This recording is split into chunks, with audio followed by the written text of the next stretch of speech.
Good morning, everyone. I wanted to thank CEIR for inviting us to speak, particularly Marla Bradford, who's such a champion for D&I at Duquesne University, and watching our other presenters. We're going to have to fly through this. This was not a lot of time. I wanted to talk a little bit, along with my partner Camille Smith from OPDC, on the University Talent Alliance, which is an initiative that we've been working on for the last couple of years. For those of you who do not know PCHE, Pittsburgh Council on Higher Education, I represent the 10 colleges and universities in the city of Pittsburgh. The University of Pittsburgh approached me out of their Department for Community Partnerships and Corporate Partnerships, and wanted to lead an HR initiative along with other PCHE schools in the Oakland area to hire underrepresented candidates, very purposefully and very intentionally. We knew anecdotally that we were not hiring locally and that we were hiring folks with bachelor's and higher level degrees into positions that did not need those level of degree attainment. We knew that the opportunity was there and clustered in Oakland, that we had a small district there with 10% of the residents and producing over a third of Pennsylvania's research output. We also knew that through the Brookings Institution report that we had, particularly under their fourth recommendation, we had a real disconnect on recruiting talent locally, and that we were getting paralleling economy, something that Fred spoke about. We were having our local residents being left behind. We also knew that clustered within Homewood and the Hill District, that we had higher poverty rates. We had less degreed individuals living in our communities and higher unemployment rates. And as one of the largest sort of employers, the University of Pittsburgh, Carlow University, and Chatham University, we had an opportunity to be very intentional again on what we needed to do about this. So the heads of HR got together along with the presidents and the chancellor to endorse this project. And we knew that we wanted to focus on one particular area. The universities are focused on recruiting board of trustees, diverse representatives, recruiting vice presidents, dean levels, faculty, staff, and students. But this particular initiative was a pilot, and we focused on administrative assistants. We wanted to access local talent through community partnerships. We wanted to offer training to bridge up the skill set needed to take on these roles, offer mentoring and wraparound services and case management for the first year of employment. And that would be partnered through CCAC. And here's this wonderful sort of graphic on all of the individuals over 2 years that were working with this on this particular program. So we had partnered with Homewood Children's Village on recruiting and screening. We built a course for eligible candidates for an administrative assistance roles and put them through a 4-week course at CCAC Homewood Rushton campus. And they are working right now, because that course just finished, with the hiring managers at Carlow, Chatham, and University of Pittsburgh. I want to talk a little bit about the planning and implementation, which is the sort of core of the program. So we did spend a lot of time around community buy-in and working with organizations and leaders within our local contingent neighborhoods. We pulled all the data out of our HR databases to take a look at the current folks that were sitting in those administrative roles. And as you can imagine, we pulled them by all demographic data, zip code, and so we were employing women from the suburbs who did not live in the city, who had bachelor's or higher level degrees for administrative assistance roles.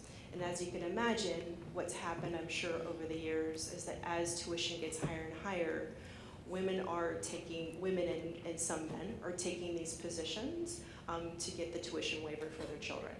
So what's happened is that's forced out local talent. Me having put myself through college being an admin, you do not need a bachelor's degree to be an administrative assistant or an office manager.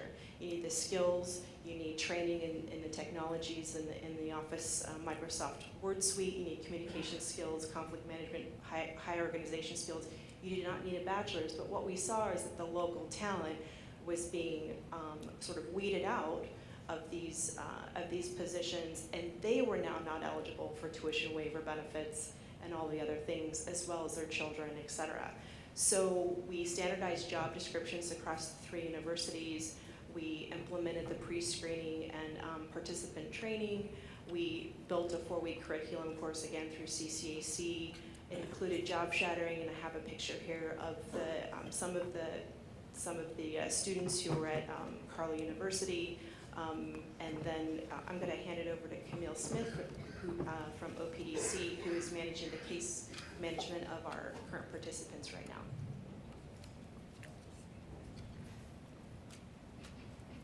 Good morning.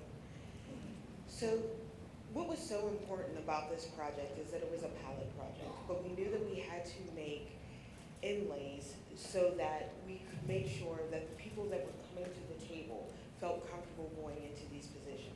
It was so important for the simple fact that they understood that they were going into an atmosphere that had basically been, these jobs had been taken by people that had degrees. And so one of the things was building the relationships with the participants, making them understand that they were just as important and just as eligible for these positions as those counterparts that were already there that had degrees. Also having that strong case management. Along in our system, we also have a financial literacy opportunity, which is helping people understand what do you need to do in order to keep your household standard where you want it to be. What is your wealth? And understanding what that means. So along with the case management, we were also bringing in that financial literacy piece, which really opens up our participants' eyes to understand that these are the goals that I want to accomplish. This is what I want to do, and this is what's important to me and my family. And we know that when you're hungry for that and you want that for your family, it makes you go further. It helps you build that momentum to say, I'm going to keep on going, even when you feel a little defeated. Also the transferable skills and the soft skills. So many of these young ladies, and we had gentlemen as well, understood that yes, you don't have a degree, but you have those transferable skills. You have those soft skills that you need in order to do this position and in order to be a viable candidate. People didn't understand that they were able to go in and hold their head up high, knowing that they had these skills and that they could make the transition without having the schooling behind them that most of the job descriptions entailed that they needed. And then also partners in placement. It is so important as I do the job development piece of my job that we understand the commitment by the employer is so important, and that we're able to pick up the phone. I'm able to call the employer and say, hey, I have a candidate that would be perfect for this position. Here are the skills that they bring to the table, and do an introduction. Or here's a program that we're doing, and this is what we would like to bring to the table. It is so important for the companies to be open to that opportunity, to that conversation. It's also important that the companies are so open to the conversation that they call you, knowing that you have a workforce program, and they seek out the clients that you have in your program.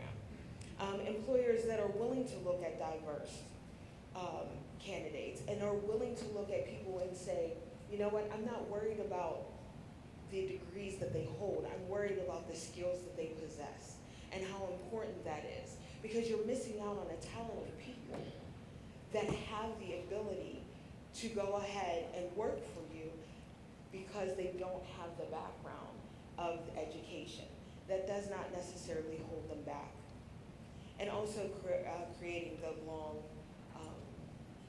the long-lasting relationship, regardless whether it's with the employees. With this particular project that we did, we will follow them for a year through case management. And that is so important because you see the ups and the downs and the ins and the outs. And then you can help them go through the struggle if they feel that something is not working and advocate for them as well.